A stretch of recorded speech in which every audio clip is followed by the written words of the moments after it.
दोस्तों, क्या आपने कभी सोचा है कि जिस तेजस लड़ाकू विमान को भारत की नई ताकत कहा जा रहा था, वही आज लगातार देरी का शिकार क्यों हो रहा है? आखिर ऐसा क्या हो गया कि रक्षा मंत्रालय को खुद सामने आकर सख्त कदम उठाने पड़े? क्या यह सिर्फ साधारण देरी है या फिर इसके पीछे कोई बड़ी वजह छुपी हुई है?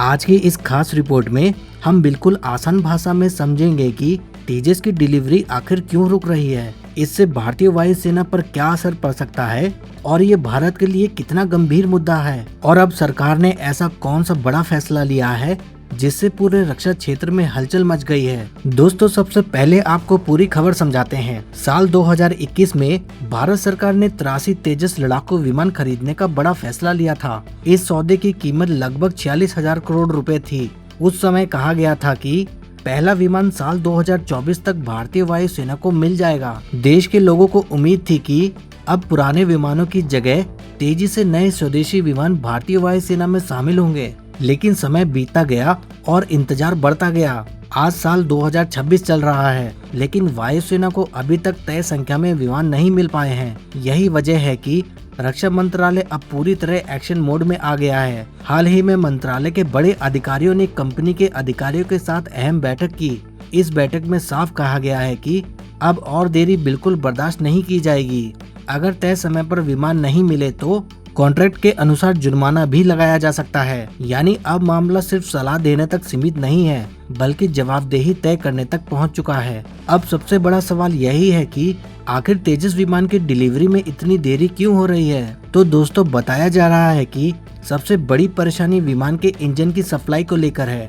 विमान बनाने की तैयारी काफी हद तक पूरी हो जाती है, लेकिन इंजन समय पर नहीं मिलने से पूरा काम रुक जाता है। हाल ही में जो इंजन भारत पहुंचा, उसमें भी कुछ दिक्कतें सामने आई। बाद में उसे ठीक कर लिया गया, लेकिन इससे एक बार फिर डिलीवरी में देरी हो गई। यहीं से एक बड़ी बहस शुरू हो गई है। क्या भारत को अपने इतने महत्वपूर्ण रक्षा कार्यक्रम के लिए दूसरे देशों पर निर्भर रहना चाहिए? कई विशेषज्ञों का कहना है कि जब तक सबसे जरूरी हिस्सा विदेश से आएगा, तब तक इस तरह की मुश्किलें आती रहेंगी। वहीं कुछ लोग इसे केवल सप्लाई में आई सामान्य देरी मानते हैं। फिलहाल किसी भी तरह की अंतर्राष्ट्रीय साजिश का कोई पक्का सबूत सामने नहीं आया है। एक तरफ चीन लगातार सैन्य ताकत बढ़ा रहा है।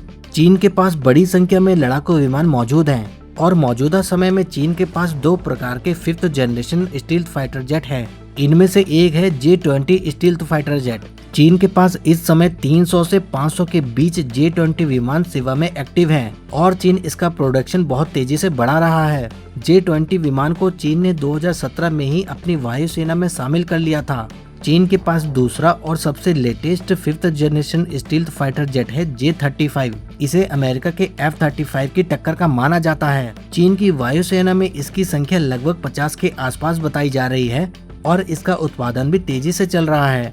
इस फाइटर जेट को चीन ने पिछले साल 2025 में ही अपनी वायुसेना में शामिल कर लिया था। और ऊपर से यह भी खबर आ रही है कि चीन पाकिस्तान को अपने J-35 का एक्सपोर्ट वेरिएंट बेचने जा रहा है। अब जरा सोचिए, ऐसे समय में भारत के लिए अपनी वायुसेना को मजबूत बनाना पहले से ज्यादा जरूरी हो गया है। रक्षा मामलों के जानकार मानते हैं कि भारत को अपनी जरूरतों के हिसाब से और ज्यादा लड़ाकू स्क्वाड्रन चाहिए, लेकिन फिलहाल उपलब्ध संख्या जरूरत से काफी कम मानी जाती है। यही कारण है कि नए विमानों का समय पर मिलना बेहद जरूरी हो गया है। इसी वजह से भारतीय वायुसेना लगातार तेजस की डिलीवरी का इंतजार कर रही है। अगर यह परियोजना समय पर पूरी हो जाती है तो भारत दुनिया के उन चुनिंदा देशों में शामिल रहेगा जो अपने आधुनिक विमान खुद बनाते हैं। यही नहीं, आने वाले समय में भारत इन्हें दूसरे देशों को भी बेच सकता है। इससे देश की ताकत भी बढ़ेगी और अर्थव्यवस्था को भी फायदा होगा। सरकार ने इस परियोजना पर भरोसा दिखाते हुए बाद में 97 और विमानों का भी ऑर्डर दिया। यानी कुल मिलाकर 180 तेजस विमान भारतीय वायुसेना के लिए तैयार किए जाने हैं। लेकिन अगर हर साल डिलीवरी पीछे खिसकती रही तो इसका असर आने वाले कई वर्षों तक दिखाई दे सकता है। अब जरा कंपनी का पक्ष भी जान लेते हैं। कंपनी का कहना है कि उसने अपनी उत्पादन क्षमता बढ़ा दी है। नई उत्पादन लाइन शुरू कर दी गई है। जैसे ही इंजन समय पर मिलने लगेंगे, हर साल पहले से ज्यादा विमान तैयार किए जाएंगे। यानी कंपनी का दावा है कि वह पूरी तैयारी में है, लेकिन जरूरी सामान समय पर नहीं मिलने से काम प्रभावित हो रहा है। अब सवाल यह भी उठता है कि भारत को अपना इंजन खुद बनाने की दिशा में और तेजी से आगे बढ़ना चाहिए। कई वर्षों से स्वदेशी इंजन पर काम चल रहा है। अगर भविष्य में भारत अपना भरोसेमंद इंजन तैयार कर लेता है तो विदेशी सप्लाई पर निर्भरता काफी कम हो जाएगी। इससे न सिर्फ समय बचेगा बल्कि देश की सुरक्षा भी और मजबूत होगी। दोस्तों, रक्षा मंत्रालय की शक्ति इस बात का संदेश है कि अब देरी किसी भी कीमत पर स्वीकार नहीं की जाएगी। अब सभी की नजर आने वाले महीनों पर टिकी हुई है। क्या तेजस की रफ्तार अब बढ़ेगी? क्या भारतीय वायुसेना को जल्द नए विमान मिलने शुरू होंगे? क्या भारत पूरी तरह आत्मनिर्भर बनने की दिशा में एक और बड़ी सफलता हासिल करेगा? इन सवालों का जवाब आने वाले समय में मिलेगा। लेकिन एक बात बिल्कुल साफ है कि देश की सुरक्षा से बड़ा कोई मुद्दा नहीं होता।